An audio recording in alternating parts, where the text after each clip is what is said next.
नमस्कार। जिस विषय पर मैं बार बार आपसे मेरा संवाद हो रहा था, वही काम बांग्लादेश में इन विधर्मियों ने कर दिया। इन्होंने दिखा दिया कि हम सही में कट्टर धर्मांध हैं, हम मजहबी धर्मांध हैं और हम बहुत बड़े एहसान फरामोश हैं। इनकी एहसान फरामोशी की कोई सीमा नहीं है।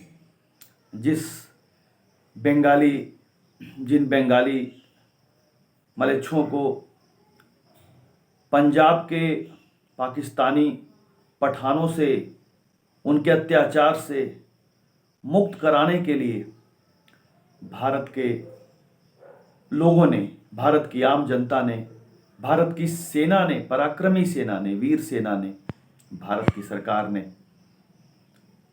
अपना सब कुछ दांव पर लगा दिया। उसके चलते इतना बड़ा युद्ध हुआ। लेकिन महज 50 साल, आधी शताब्दी में ही इन बंगालियों ने, इन बांग्लादेश के इन कट्टर धर्मांधता के जहर से भरे हुए इन पागलों ने न सिर्फ राग रंग में डूबे, उत्सव में डूबे, आनंदोत्सव मना रहे, सैटरनेलिया मना रहे, सेलिब्रेशन कर रहे, माता की उपासना कर रहे, भगवती की, दुर्गा की, शक्ति की उपासना कर रहे निर्दोष उच्च चेतना वाले लोगों। मैंने बार बार कहा है कि धर्मियों के सिवा, सनातनियों के सिवा ये हायर कॉन्शियसनेस कहीं नहीं है, क्योंकि वो सिर्फ अपने कुएं में, एक छोटे से दड़बे में कैद हैं। वो अपने रिलीजन, अपने मजहब के सिवा दूसरे को कुछ मानने को तैयार नहीं है। अपना अच्छा, दूसरे का बुरा, ये भरा पड़ा है उनके मन मस्तिष्क में। बचपन से ही ये बातें कूट कूट कर भर दी जाती है कि दूसरे बुरे हैं, क्योंकि उनकी उपासना पद्धति दूसरी है, उनका तौर तरीका अलग है, उनके वस्त्र भोजन अलग है, उनका चिंतन अलग है, उनकी चिंतन धारा अलग है, उनका ज्ञान अलग है, उनकी भक्ति, उनकी उपासना पद्धति। तो इसलिए वो नफरत के पात्र हैं। क्योंकि मैंने बार बार कहा कि धर्म की परिभाषा, वो धर्म को जानते कहाँ हैं। वो जिस रूढ़ अर्थ में हम धर्म का प्रयोग करते हैं, सारे धर्म हैं, ये कहाँ से हो गए? धर्म तो एक है ना। धर्म तो उदारता की पराकाष्ठा है, वसुधैव कुटुंबकम है, आत्मवत् सर्वभूतेषु है, समम तिष्ठेतु सर्वेषु। ये कहाँ से जानने गए धर्म के बारे में? ये तो बस अपने अपने कैद हैं दड़बे में। इन्होंने सैकड़ों पूजा पंडालों को तहस नहस कर दिया। इन बदमाशों ने, इन कट्टर धर्मांधों ने, जहर से भरे हुए इन लोगों ने झूठा एक अफवाह फैलाया, क्योंकि बहुत दिनों से इनकी साजिश चल रही थी। ये बहुत अंदर से जहरीले नाग हो चुके थे, पहले भी करते रहे थे। इस बार सब कुछ इंतहा कर दिया इन लोगों ने। इतना इतना बड़ा कुकृत्य, इस्कॉन जैसे पवित्र संस्था, जो निर्दोष लोगों का इतना शानदार समूह है, जो भक्ति भाव में, कृष्णामृत में, कृष्ण भावना में डूबे रहते हैं, कृष्ण भावना भावित हैं, वो परमात्मा का दिन रात लगन से पूजा करते हैं। माता दुर्गा की उपासना हो रही थी और इन्होंने न सिर्फ पंडाल तोड़ा, इन्होंने बर्बरतापूर्वक हत्या कर दी और इन्होंने अस्थायी रूप से हमारे मन में इतना बड़ा घाव पैदा किया कि ये जीवन भर कभी हम भूल नहीं सकेंगे। इन एहसान फरामोशों, इन कृतघ्नों ने जो किया है, उसको कभी भूलने का सवाल नहीं उठता और वो अग्नि जलती रहनी चाहिए कि देखिए, धर्म में और मजहब में, रिलीजन में कितना बड़ा फर्क है। मैं बार बार कहता हूँ कि आप धर्म का व्युत्पत्ति, धर्म का मर्म, धर्म की कोई समझ नहीं है और धर्म 10-20 हो नहीं सकते।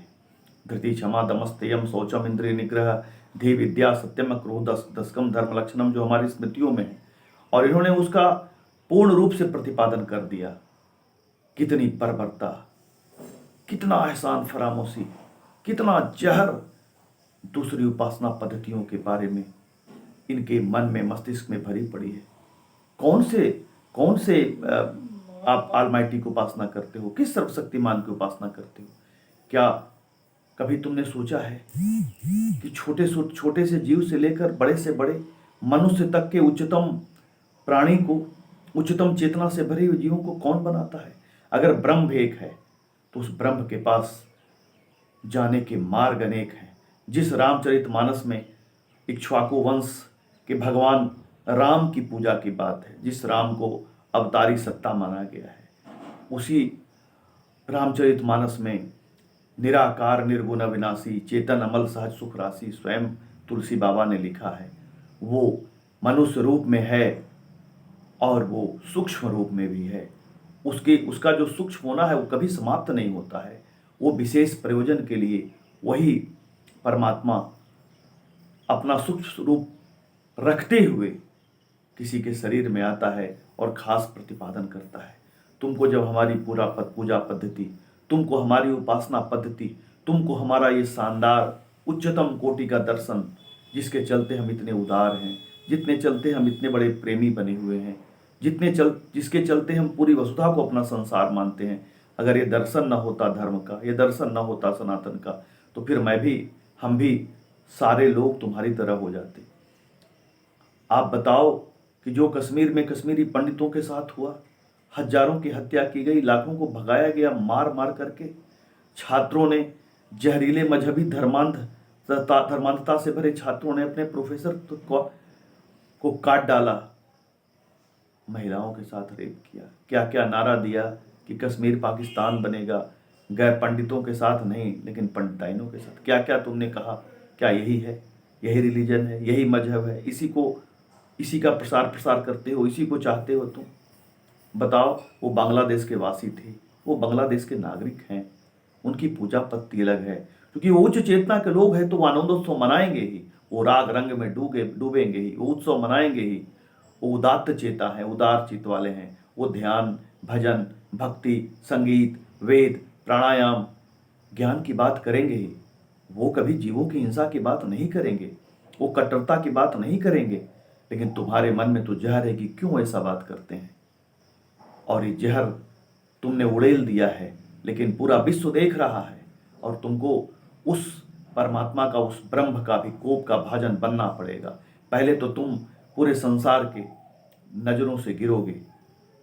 तुमने अपने को कलंकित किया है, जिस उपासना पद्धति को लेकर चलते हो उसको भी कलंकित कर रहे हो, तुम उस पर धब्बा लगाते हो कि इस तरह की बातें हैं वहां पे, दूसरों को मार देना, इंसानों को हत्या कर देना, क्योंकि इसलिए कि वो आनंद मना रहे थे।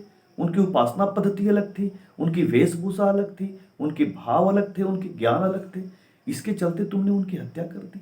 और बर्बरतापूर्वक, इतनी बर्बरतापूर्वक हत्या कि आप वीडियो देख ना सकेंगे। इन बंगाली मलेच्छों ने सब कुछ खत्म कर दिया।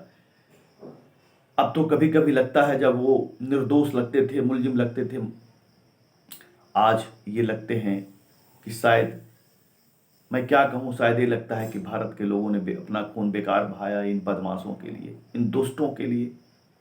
50 साल में इतने एहसान फरामोश, इतने कृतज्ञ, इतना खून बहाया है आम नागरिकों ने, भारत की सेना ने पूरा एक युद्ध लड़ा गया है। और देखो हमारी उदारता उस युद्ध में क्या हुआ। पाकिस्तान के 93-95 हजार सैनिकों को हमने मुक्त कर दिया, उनको खाना खिलाया, उनको सम्मान पूर्वक रिहा किया। हम चाहते तो कुछ भी कर सकते थे उनके साथ। देखो हमारे सनातन की उदारता, देखो हमारे धर्म की उदारता, देखो हमारे धरती की उदारता, देखो हमारे दर्शन की उदारता। और तुम पूजा बर्दाश्त नहीं कर सकते, तुम किसी के आनंद को बर्दाश्त नहीं कर सकते, किसी को उपासना को बर्दाश्त नहीं कर सकते।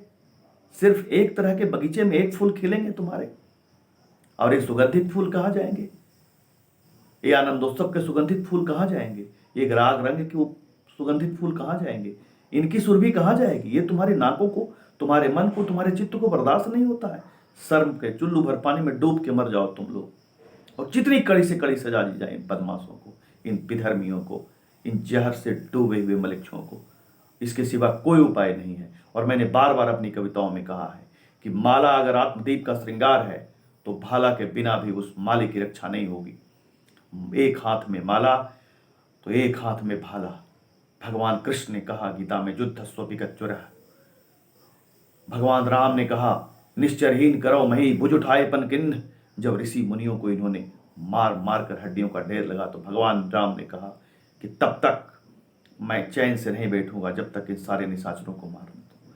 जब आताइयों ने भगवान परशुराम के पिता को मार डाला, उनकी गाय छीन ली, और उसने कहा कि मैं इस संस्कृति का विनाश करूंगा, तो भगवान परशुराम ने, जो दुनिया के महानतम तपस्वी हैं, उनकी तपस्या, उनके ज्ञान की कोई सीमा नहीं थी, लेकिन उन्होंने भगवान शंकर का दिया हुआ परशु जो खास निमित्त के था इन आतताइयों के लिए, इन सनातन के दुश्मनों के लिए, इन हैयों के लिए उन्होंने उसका प्रयोग किया और धरती को मुक्त किया।